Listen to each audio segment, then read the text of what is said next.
Okay. Hey, I'm Vic Ivy. I'm here with my dad, Cotton Ivy, and we're going to talk about his album just a little bit that he cut back in 1970. When was it, Dad? 76, Yeah. 75, along in there? In the early 70s. Early 70s. This is it. 100% cotton ivy, and it's got an old store on the front of it. You cut that one, Dad, I believe with Canaan Records, is that right? That's Word. Right. And some of the folks on the front, where did y'all cut that album? We cut this down at Elbridge, down at toward Lane's Ferry. Yeah, down at Elliot McGuire's store. Right, McGuire's store. And this was just a group of folks that had gathered there. And this was my first album. And you will notice that some of the hands on the people here, they all were smoking cigarettes, about half of them. And Word, after they took the picture, Word Records artists had to take all the cigarettes out of their hands. So that's why they all kind of look like they got the hand up, but it's holding a cigar and a cigarette. But anyway, this was L.M. McGuire. Okay, all right. Well, this and that's the album cover, and you can see the different folks sitting around. Y'all sitting around a potbelly stove. Yeah. And old coon dog sitting there. That was a real coon dog, one of the best coon dogs in Obion County. And this was the cutler that married our secretary that became, a wealthy woman. Okay. That was her husband's coon dog and him. All right. Okay, let's, we're going to play a song, one of your first recordings here. The first one is Where I Came From. Yeah. And it talks about where you came from. Yeah. All right, I'm going to ask Sam. We got Sam Ivy. Sam, would you come around? Sam, this is Cotton's grandson. Hey, I'm Sam Ivy. I'm here talking with my granddad today about this album, 100% Cotton. And so we're interested to know what he has to say about the first story on here. We know he's a country humorist. I'm a federal prosecutor. What do you do? I'm a personal injury lawyer. I do car and truck wreck cases in Jackson, Tennessee. So I don't tell jokes like Granddad, but I sure enjoy talking.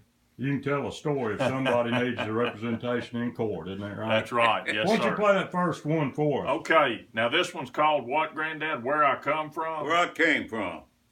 Or where I come from.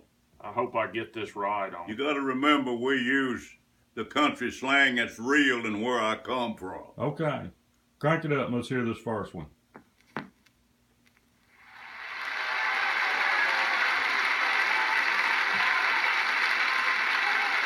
Hello, folks, I'm coming.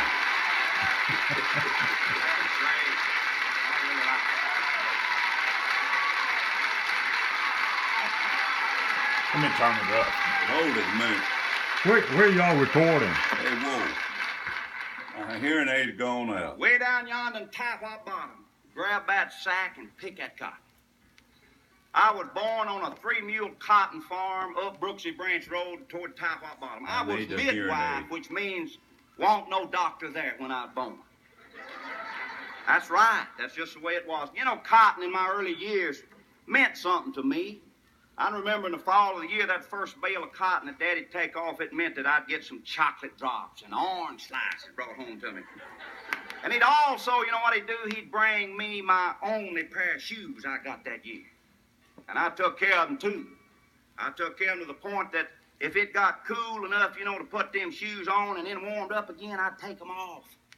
Go over in the pasture, get that old milk cow up, she laying over there chewing her cud. And I'd get her up to drive her home, and then I'd run over and stand in that warm place she left barefooted.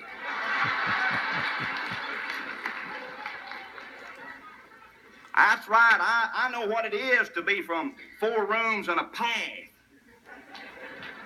And I know the frustration of a flogging rooster standing in that path some frosty morning, too.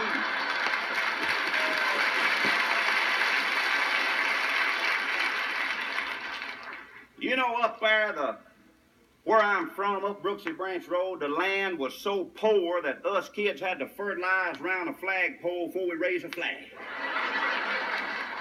But now here in Obion County, it's different. It's right the opposite, because here the land is so rich and good, you can grow nearly anything but watermelons. You can't grow watermelons here because them vines come up and grow so fast it'll drag a bottom out of them young watermelons. That's right. But you know, up there, I don't know, we just live to be an old age, seem like. I don't know, it might be our health plan. Now, it's calomel, castor oil, and cloverine salve. And in the fall of the year, if you'll drink enough of that lassie cane juice and apple cider, you won't have to take as much calomel in the spring of the year. Now, what that really means is you've been rifled out, see? And you want to be careful taking that calomel because it'll eat the enamel off your teeth. You've got to get some poke salad with eggs and eat a couple of bites of that with it. But we just, you know, we're not polluted up there, and we drink that good spring water, but we live to be in old age, as evidenced by the fella come up in there, and he really wanted to find out directions, but one of our old timers was sitting on the porch crying. He said, "What are you crying about, old timer?" He said, "Daddy whooped me." "You mean your daddy is still alive to whoop you, feller?" I said, "Yeah." I said, "What on earth could he have whooped you about?" I said, "For cussing Grandpa."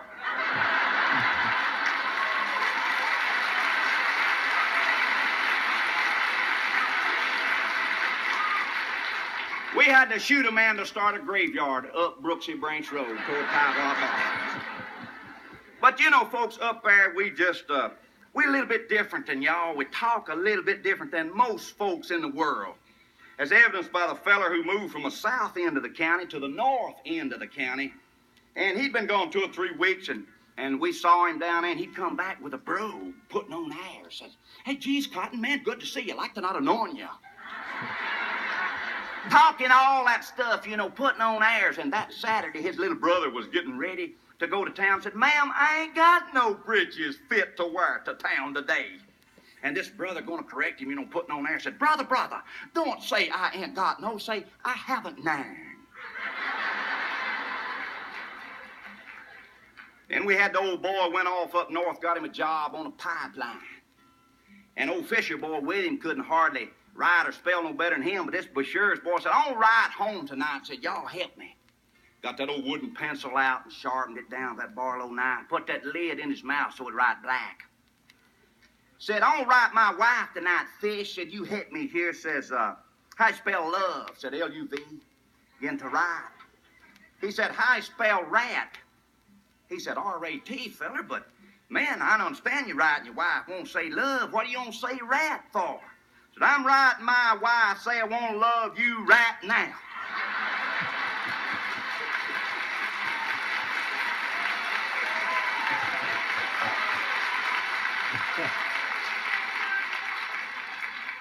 And you know, words mean different things, different part of the country. You know how that big bird dog deal down where the elite come, you know, got them cufflinks on, hairspray down, and you know, them $1,000 double-barrel shotguns down around Grand Junction. One of our folks went down there and took an extra mule. You can rent a lame horse or mule to ride in the gallery down there, you know, watch them bird dogs.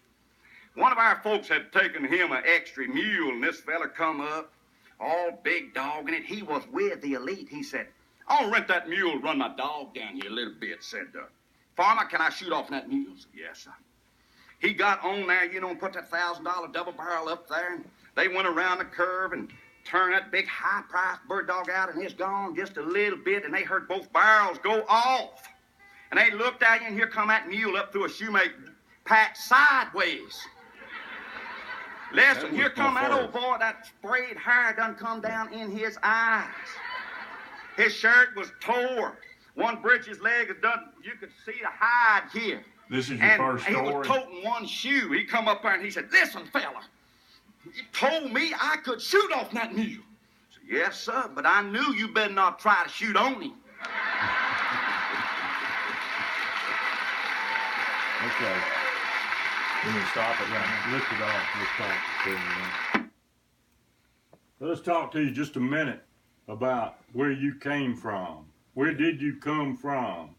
your mom and daddy, my great grandmom and granddaddy? Well, way back early, when I was depicting up Brooksy Branch Road toward Tiwat Bottom, which y'all real familiar with, that's where the cash crop was one bale of cotton. Everybody bought a can of lard and a 100-pound sack of sugar, and that was no fence law, where everybody just turned the hogs out and the cows out and what they could gather up in the fall of the year. If it didn't have a brand on them, you kind of knew what you had, and so very seldom did they get into it over whose calf it was or whose cow it was or whose hog it was. But that's when we'd gather up those hogs, put them in a floored pen, and all they'd had to live on was acorns and roots and things, and Daddy'd try to feed them a little corn and in a floored pen for about a week, and that's where I came from, is where we weren't poor, we just didn't have any money. No Social Security, no stores to buy it from. You just lived on what you had and what you could glean from the woods. That's when my daddy would finally find a bee tree and get the honey, where he would, we learned that possums were just as good as any meat. And Dad would always catch a possum and put him under a tea kettle for about a week, he said, to clean him out. And then he would dress that possum, and we enjoyed, you heard of possum on a half shell that we all always talking about. That's where that came from. We enjoyed possum and squirrels, and we cleaned the head on the squirrel. And you got to take a fork and knock his brains in, knock a skull in and get the brains. That was a delicacy. That's where I came from. When we talked about the folks gathered on the porch, it was talking about the weather. It's going to rain. We always needed a rain, or was getting too much rain. What are we going to live on? What's fixing to happen to the poor old farmers? We talked about living. You didn't have vacations. You were in the mode of survival for the fittest.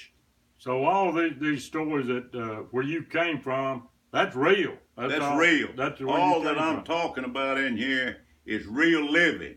And you got the reason, and I learned that a lot of folks didn't relate to it early, and I didn't get as many laughs, and I had to change my punchlines to build up what I was talking about, because I was over a lot of folks' head that had never experienced where I come from. You had to explain it to them. Right. Where you actually did come right. from. I had to learn to relate.